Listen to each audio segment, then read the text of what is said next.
All right, well, I got one more story for you guys, and that is it's January, and every January, Neil Mohan, or whoever is the CEO of YouTube at the time, puts out a letter as a sort of a State of the Union of what's going on YouTube, and it's usually pretty informative. I will say I appreciate a little peek behind the curtain into what YouTube is planning on emphasizing and working towards in the upcoming year, because we're YouTubers. We want to know ahead of time as much as possible what's going to go down on this platform and how to prepare for it and how to maybe even take advantage of stuff that's going to be emphasized. So I read it. It was an interesting blog post, and I have some highlights that I'll share with you, and maybe I can get your reactions on what you think of some of these things. Some of them I think are pretty generic, but some of them I thought were like little nuggets that were really interesting buried in here. Okay. So the sort of headliner one that you kind of expect them to say every year is breaking news, YouTube's still really huge. Exclusive. Really big. YouTube big. Wait, are you serious? Yeah, it turns out they're an enormous website. Dude, that's no way. Biggest streamer, biggest podcast platform, biggest video library. What are your sources? Yeah, sources are I use it every day. It's pretty huge. Did you come up with that via ChatGPT? No, I swear. This had to come from the CEO himself. So yeah, that's still true. Great. They emphasize all of that. Creators are real businesses now. Like the creator economy is still mostly YouTube, and it's good that they sort of re-emphasize this because we're on lots of other platforms where it's like you could have a business on Instagram, or you could have a business on Facebook. You could have a content creation TikTok business, but at the end of the day, the most stable version of that is a YouTube one. Everything else is so volatile. Yeah, they've just reminded us that that's true again, so I wasn't shocked by that. Yeah. There was a brief focus on making YouTube safer for kids and people who are of learning ages. There's a quote that 79% of teachers in the U.S. who use YouTube agree that it helps students learn, which I thought was an interesting phrasing because I thought they were going to say 79% of teachers in the U.S. use YouTube to help students learn. But no, it was 79% of the teachers who do use YouTube then think it helps students learn. I think 9 out of 10. Oh, wait, hold on. There's 21% of teachers who are like, yeah, we watch YouTube in class. It doesn't actually do anything, but that's 1 in 5. Yeah. Well, I think 9 out of 10 people would only buy a new car if it had Apple CarPlay in it. So it's just interesting that not all teachers use YouTube, and not all of them who use it agree that it helps students learn, but 79% of them do. I hear from teachers all the time who are like, I showed your video about this business to my business class in college, and it was very helpful. Thank you. I hear that all the time. So it was cool. They also will let you set the timer for scrolling shorts on your kid's account to 0. Can you do that for Yeah, that was my first. I was just. Yeah. Wait a second. Wait, that legit. I was just thinking of that in the car this morning. I was like, I deleted Twitter, I deleted Instagram, I deleted TikTok, all the shorts things, but I need YouTube for work, and my thumb just hovers. Stop it. And it goes, if I could have that, I would love that timer. I think it's a parental control, but you might as well be able to do that. Can you be the parent and the kid? Yeah. On your own I want account? to be the guardian and the You child. can if you're Ellis. Yeah, and his set dad. up parental controls and then flip. That's a good one. We're very referential. Yeah, it's a good one. But you should set Dad, up parental please. controls and then log into your kid's account. and Ellis, then- do you want to be my dad on my YouTube account? I can set you as my We can guardian. be each other's dad. Yes. Yeah. So anyway, that's all good. They also had a statement that was very definitive. This is all in service of empowering parents to protect their kids in the digital world, not from the digital world, AKA please keep letting your kids use YouTube. It sounds like you have to protect them from 21% of teachers because I don't know what they're showing them, but they're not learning on it. Unhelpful YouTube videos. They're just watching AI slot videos. Yeah.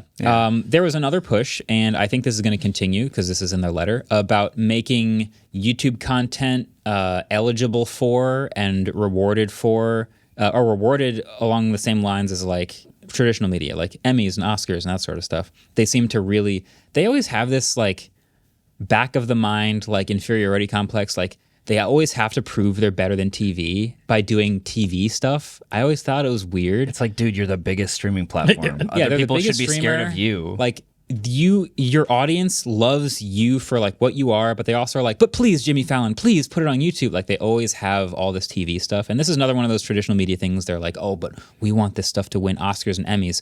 I personally don't really care if YouTube videos never win Oscars and Emmys. I think there will be a future version of that at some point that's just as valuable and prestigious. The streaming. We're going to win our Golden Globe, and then you can feel like that. We were, I don't even remember, Emmy nominated, Oscar, Retro Tech was Oscar nominated, whatever it was nominated for. And it was cool that it was nominated. That that's fine. Yeah. That's about as far as it would go. By a fake awards show. The trophy wouldn't mean as much because I wasn't aiming to get the trophy. You don't want to be an EGOT winner? Well, I think that some people do. I think some people aim to make a thing to win the award. MKBHD, the show, the play. Anyway, so that was the thing in the letter. Then of course they had to get to the AI stuff. So here's two of the more interesting nuggets. One of them is actually not AI, but it's an interesting note. Adding a way for creators to insert baked-in ads into YouTube videos that can then disappear. What? It was just one of those little things that they just tossed in there, but that they would be working on a tool this year that lets you have a baked-in, you know how we'll do like a thanks for the sponsor, and it's baked in fully into the video? Yeah. And then there's other types of ads that are not baked in. They're like an overlay ad or a side ad or a pre-roll ad. It's a tool to allow YouTube to control how long that baked-in ad is viewable and then removes it. And it was interesting hearing about that, and I got briefed by YouTube and talked to them a bit about this, and I guess the example that this would make the most sense is, let's say you have a sponsor that would look to put an ad on your channel but can't afford, say, your whole typical viewership, but they can afford the first 100,000 views or the first million views. So you can have an ad that is baked in and appears in the video for the first number of views. X views, and then removes when it hits that view count. So they can pay that lower total value for that sponsorship, and they still get to your audience. And they got to, you got to work with that company. That worries me that this is just going to lower sponsorship rates. Like, why? Because companies know that, like, after a certain point in the video being public, that the views are going way down anyway. So I feel like the sponsors are going to be able to be like, well, since we're not getting it for the lifetime, we can pay you less. I think that would actually empower creators to charge more for a lifetime, because videos sometimes have a longer tail and overperform.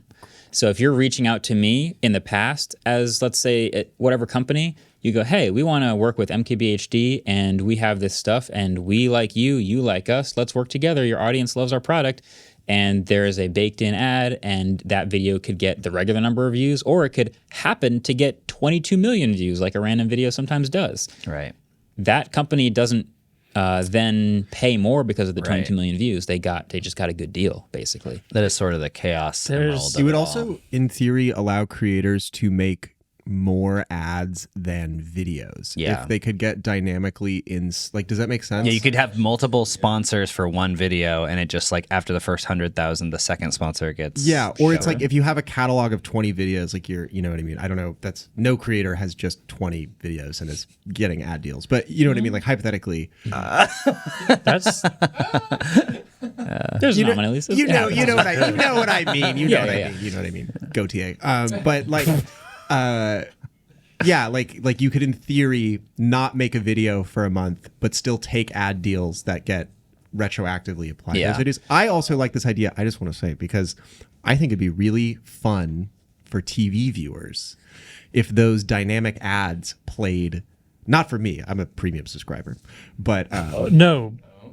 So here's but you would see it as a premium. I know, but I love the idea of these playing in between videos. If they're so it becomes more like a linear TV experience. Like when you're watching on your couch on your TV, right? Instead of in the middle of a video having to take a break and be like, here's this service that'll allegedly delete all my data. I have no idea if it will or not. Finishing a video, and then instead of getting like a normal bad post-roll like ad, getting something made by a creator, and then going to my next video. Almost like not what this does, though. No, I know, but I'm saying it opens the door to that being possible. I mean, I guess you could put the slot at the end of the video, theoretically. It wouldn't be in between, but it would be I'm not saying this is what is happening. I'm saying the fact that now these sponsors are discrete video productions that are dynamically inserted and are not linked with a specific video production. Right. YouTube could, in the future, make the viewing experience more similar to a linear TV experience, which I think I wouldn't put it past I would enjoy if I wasn't a premium subscriber. It's fine. It arguably almost works better for us if we were to come, because we do post rolls so much. I see there being an issue for people who do more mid-roll stuff, because most YouTubers like to make ads come in with a great segue and stuff. But now if we're starting to like even if we're not going to sell second ad after first one reaches 1 million views, now I segued into something. Where did that ad start and where did it end and where did it pick up from? And now we just lost a minute of video. Is there now a weird jump there? I also want to know, how does YouTube know this is going to be an ad that's in there? Could I just say, oh, I want to make a little Easter egg for the first 10,000 people that watch this video. Can that come in and be like, yo, here's $15 off shop.mkbhd.com for our first 1,000. It's like when you go to a sporting event and you get a hat for the first 10,000 people. Like, I think that would be great. If they really incentivize people to watch the video as soon as it goes live. It would, but does that mean we can put whatever the hell we want in here? Can't we do that? So can't we do that on podcasts already? Yes. Audio. Dynamically inserted ads, but just whatever you want. Yeah, like there's nothing stopping us in Megaphone from That's fair. not putting an ad in the ad slot. Yeah. No, I think that's valid. I mean, this is only a single line in the letter, so I don't know. There's no Yeah. Well, yes, other than, the people paying us.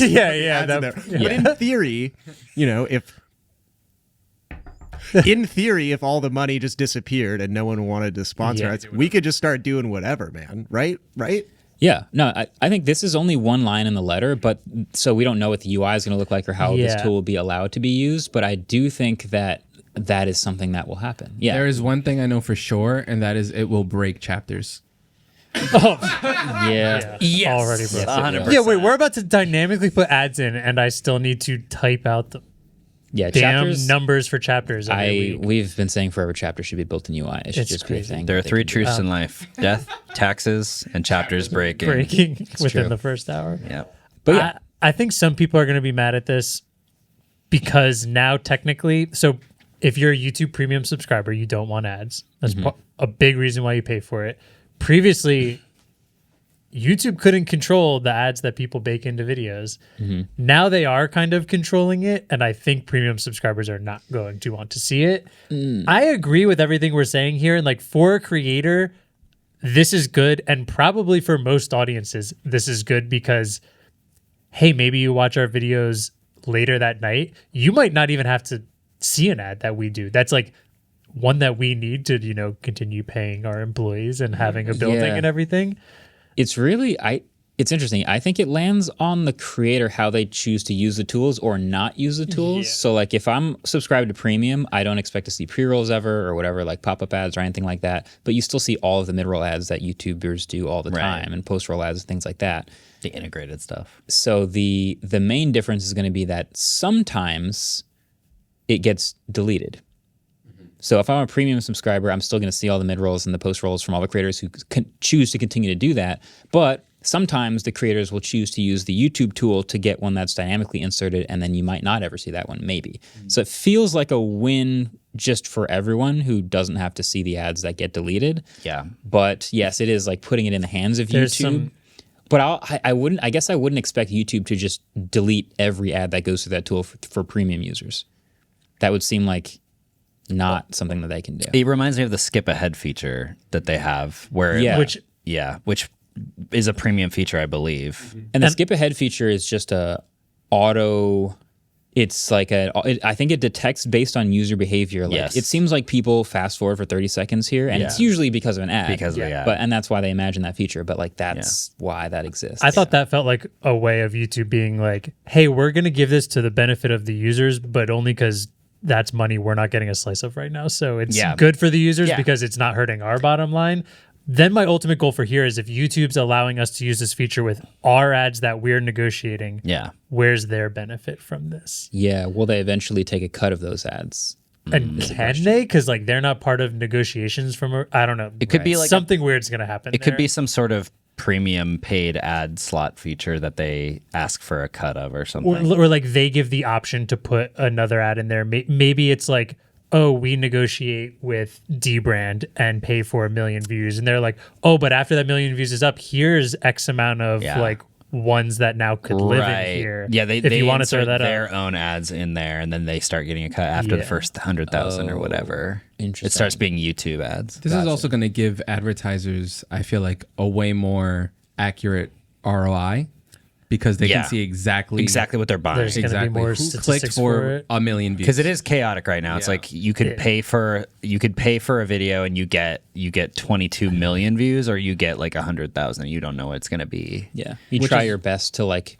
I see this in contracts all the time. They try to slip in like a minimum view guarantee, like, oh, if it doesn't get enough views, then you have to do another make good of free. And Don't ever- creators do not sign those. That's Do like not a huge ever. red Not flag. sign those. So obviously, advertisers always want to know exactly what they're getting, and so maybe this is a tool that lets them know more specifically, in some cases, exactly what they're getting. That annoys me so. Like, if you're an advertiser and for some reason listening to this, especially this deep into the episode, like, Hi. stop worrying about. I know you kind of have to worry about the numbers, but like, do the partnership because you like that creator and their audience, and you think this is a good like. Yeah, I don't know. that's It's, if you put a minimum view guarantee, it's such a red flag of like you don't care about this partnership at all. There's And- different tiers of partnerships, I feel like, in YouTube, and some of them want to be like I always use Dbrand as an example. They know what it's like to work with a creator, and they are really good at working with creators and facilitating, letting the creator do their own creative. That's why you work with them, and reaching your audience with their product. That's like what you want it to be. Some companies are bad at that, and so they're after like, okay, we need to run a campaign that gets 10 million views, and we need to get it in front of young, affluent tech purchasers. Okay, what do? We work with these 3 tech YouTubers. We guarantee 10 million views, and we press buy. And that's not the same thing. It's probably a lot of that is we work with insert middleman marketing agency, and that person And then that is like, agency. I want to give these numbers. Yeah. Yeah.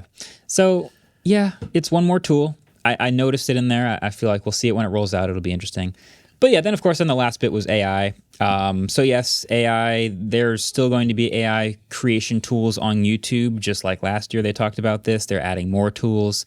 We're actively, also, they say they're actively combating AI slop.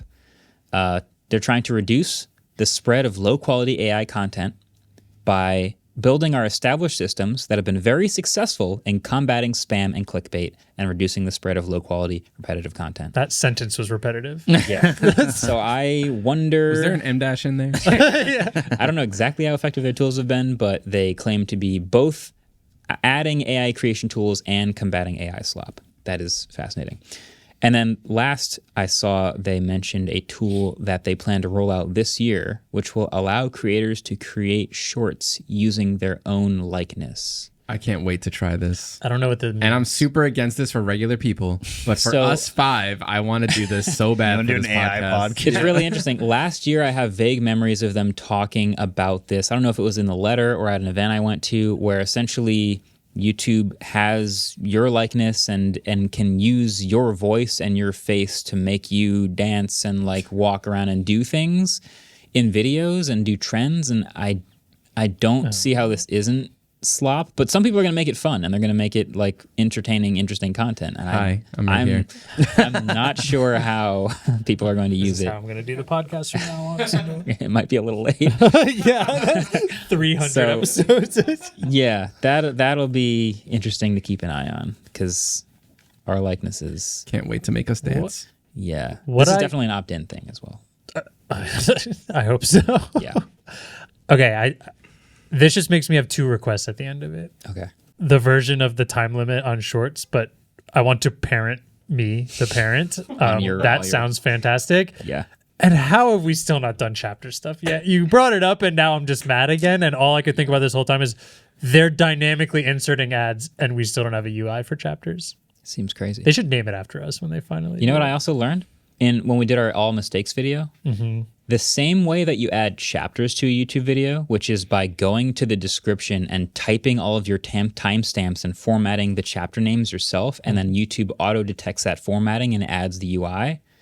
That's the same way you add corrections/annotations to YouTube videos today. But they never told us that. There's still a feature. They don't tell you about this. They don't like actually, it's not built into the UI. You then go down to the bottom and add the word corrections : timestamp, and then write the corrections out, and it shows up visually in the corner. I hate of that the you have to video. run friggin' Python script in order. Why don't they just add this Like, why into is the this UI? It's just they should just add it into the Everything upload. is just a Python script, David. Quick, say something false so I can correct this.